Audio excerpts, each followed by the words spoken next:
You flip a switch. Coal burns in a furnace which turns water into steam. That steam spins a turbine, which activates a generator, which pushes electrons through the wire. This current propagates through hundreds of miles of electric cables and arrives at your home. All around the world, countless people are doing this every second. Flipping a switch, plugging in, pressing an on button. So how much electricity does humanity need? The amount we collectively use is changing fast. So to answer this question, we need to know not just how much the world uses today, but how much we'll use in the future. The first step is understanding how we measure electricity. It's a little bit tricky.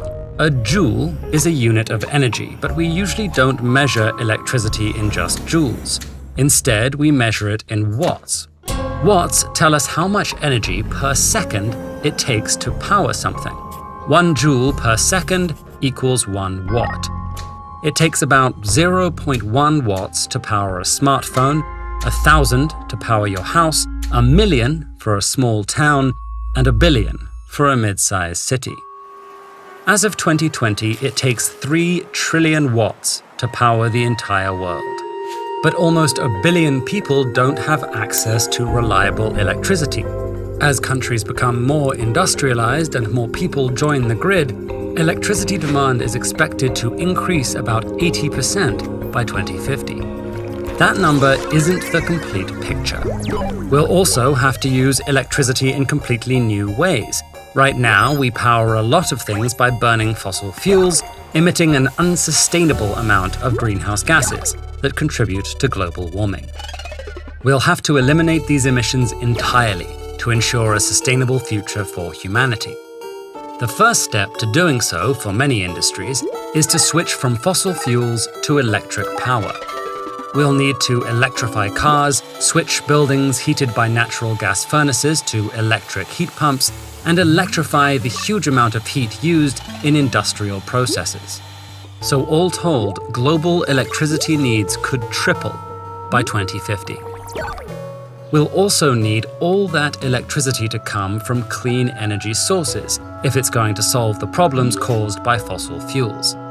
Today, only 1/3 of the electricity we generate comes from clean sources. Fossil fuels are cheap and convenient, easy to ship, and easy to turn into electricity on demand. So how can we close the gap? Wind and solar power work great for places with lots of wind and sunshine, but we can't store and ship sunlight or wind the way we can transport oil. To make full use of energy from these sources at other times or in other places, we'd have to store it in batteries and improve our power grid infrastructure to transport it long distances. Meanwhile, nuclear power plants use nuclear fission to generate carbon-free electricity.